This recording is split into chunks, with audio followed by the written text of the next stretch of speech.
무더운 여름이지만 보양식은 노숙인이나 쪽방촌 거주민에겐 그림의 떡입니다.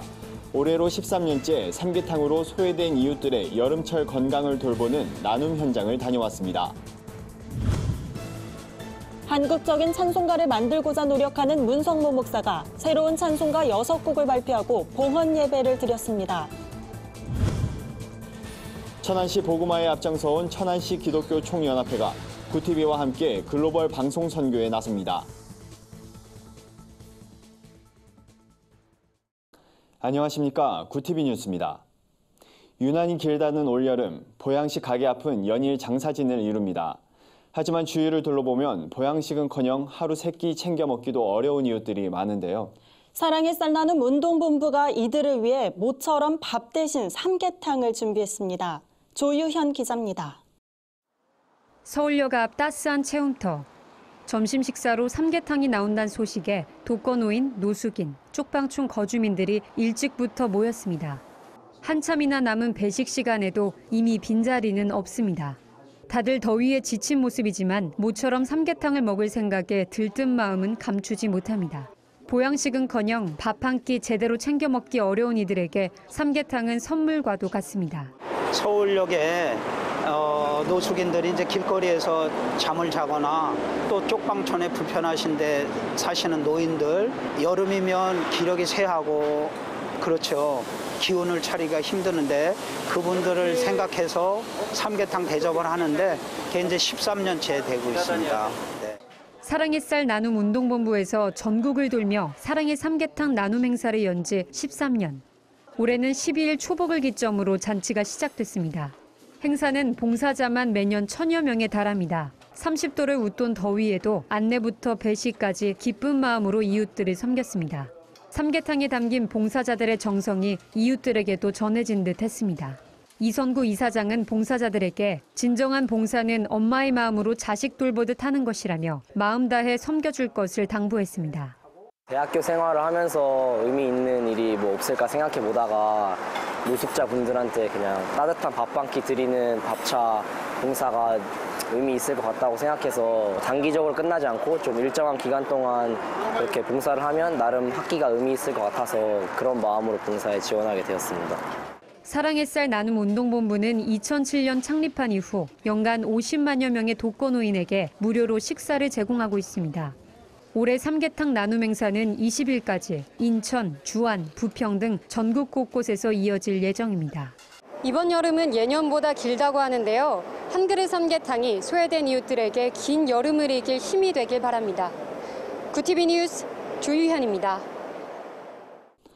한국적인 찬송가를 만들고자 노력하는 문성모 목사가 새로운 찬송가 6곡을 발표하고 봉헌 예배를 드렸습니다.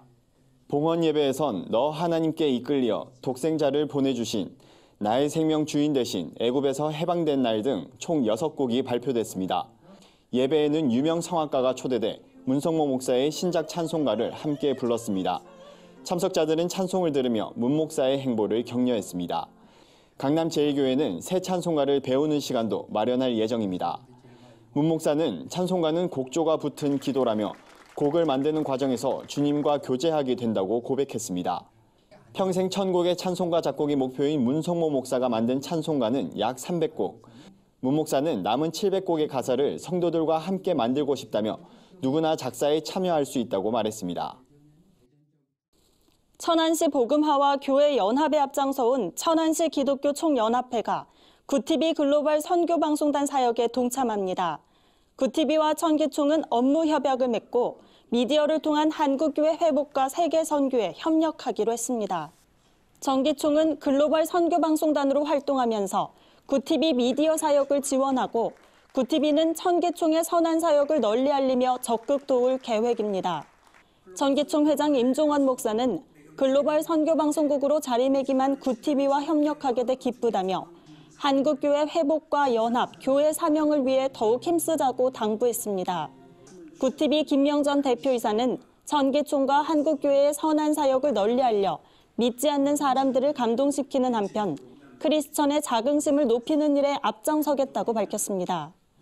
한편 천기총은 천안 지역 750여 교회와 소속 목회자들이 활동하는 초교파 연합단체로 소외 이웃을 위한 사랑의 쌀 나눔과 복음화 대성회 등 지역 복음화와 교회 연합에 앞장서고 있습니다.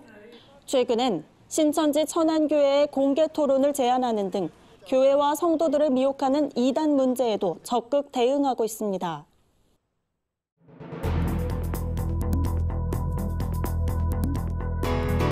세계 곳곳의 주요 소식을 살펴보는 시간입니다. 미국에서 대대적인 불법 이민자 단속이 개시된 가운데 주말 동안 곳곳에서 대규모 항의 시위가 벌어졌습니다. 일부 지방정부와 인권단체들은 긴급전화를 운영하며 이민자들에 대한 법률적 지원에 나섰습니다. 자세한 소식 윤인경 기자가 전해드립니다. 미국 이민당국이 현지 시간 14일 강제 추방 명령을 받은 불법 체류자 약 2,000명을 대상으로 한 단속을 개시했습니다. 뉴욕타임즈 등 외신에 따르면 이민 세관 단속국은 뉴욕과 샌프란시스코, 시카고 등 9개 도시를 중심으로 대대적 단속을 벌일 계획입니다. 이에 각지 교회들은 이민자들에 대한 피난처가 되겠다고 선언했습니다.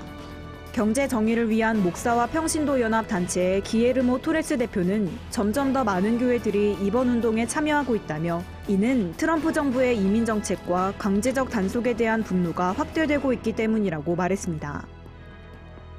미국 크리스천들 중 매일 성경을 읽는 사람은 3명 중 1명뿐이란 조사 결과가 나왔습니다. 기독교 여론조사 기관인 라이프웨이 리서치가 한 달에 한 번 이상 교회에 출석하는 성도 2,500명을 대상으로 조사한 결과입니다. 평소 얼마나 성경을 읽는가란 질문에 매일이라고 답한 응답자는 32%에 그쳤습니다.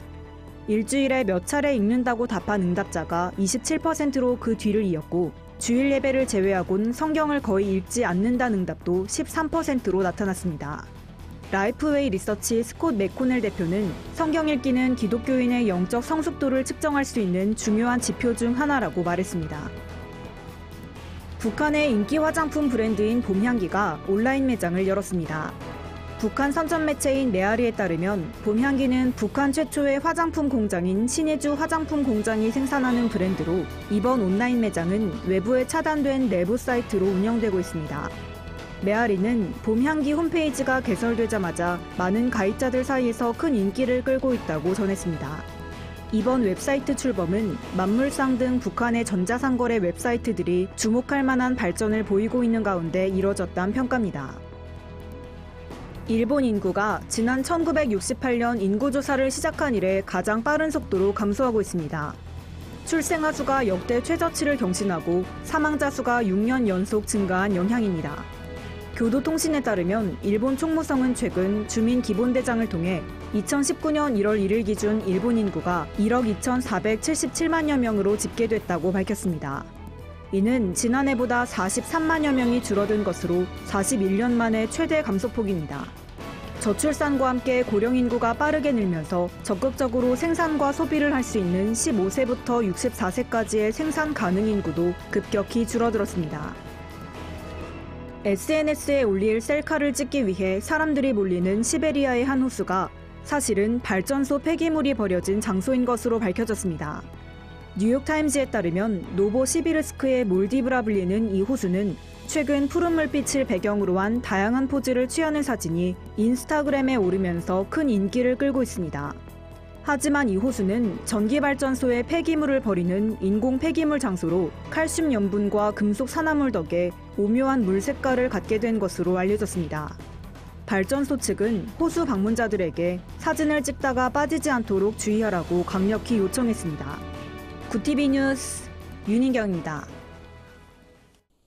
오늘의 사회 이슈를 조유현 기자가 종합해드립니다. 오늘의 이슈 포커스입니다.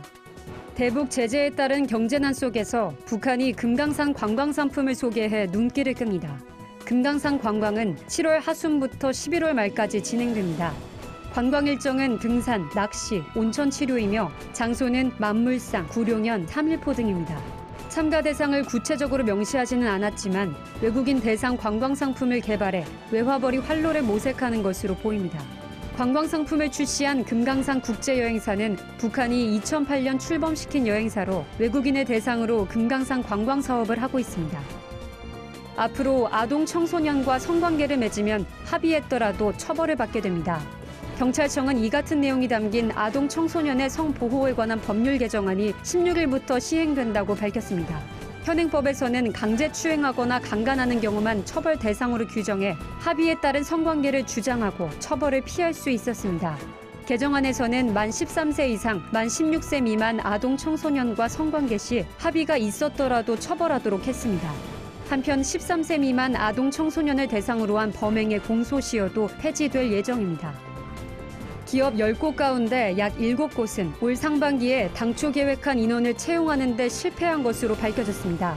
사람인에 따르면 최근 기업 771곳을 대상으로 실시한 설문조사에서 상반기 채용을 진행한 692개사 가운데 71%가 계획한 인원을 채용하지 못했다고 답했습니다. 채용 실패 이유로는 적합한 인재가 없어서라는 응답이 전체의 67.2%로 가장 많았고 지원자가 너무 적어서가 다음으로 많았습니다.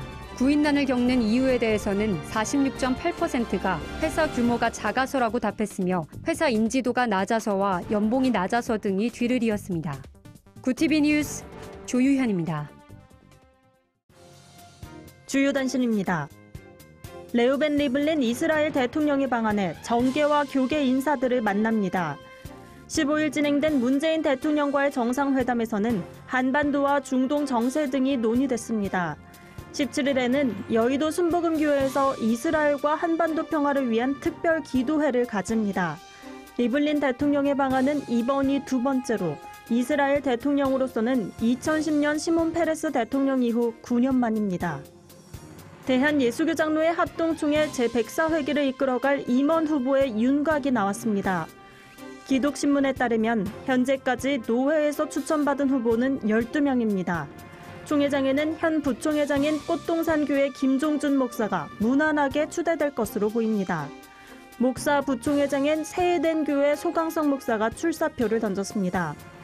제104회 예장합동 총회 임원 후보 등록 기간은 19일까지며 총회는 9월 23일부터 27일까지 서울 강남구 충현교회에서 열립니다. 국제구호 개발 NGO 월드비전이 국내 저소득 미혼모와 위기 가정을 돕기 위한 디지털 모금 캠페인을 전개합니다. 캠페인명은 작은 쪽방 연두의 여름나기로 쪽방에서 여름을 지내는 생후 3개월 아기와 어린 엄마의 실제 사례를 재구성했습니다. 해당 광고는 오는 10월 14일까지 노출될 예정입니다. 기독교 환경운동연대와 한국교회 환경연구소가 내달 4일 향림교회에서 녹색교회 아카데미 찾아가는 신앙 강좌를 개최합니다. 강사로는 한국교회 환경연구소 신익상 소장과 연세대 이성호 박사가 나섭니다. 이상으로 뉴스를 마칩니다. 구티비 뉴스는 인터넷 신문 데일리 굿뉴스를 통해서도 보실 수 있습니다. 시청해주신 여러분 고맙습니다.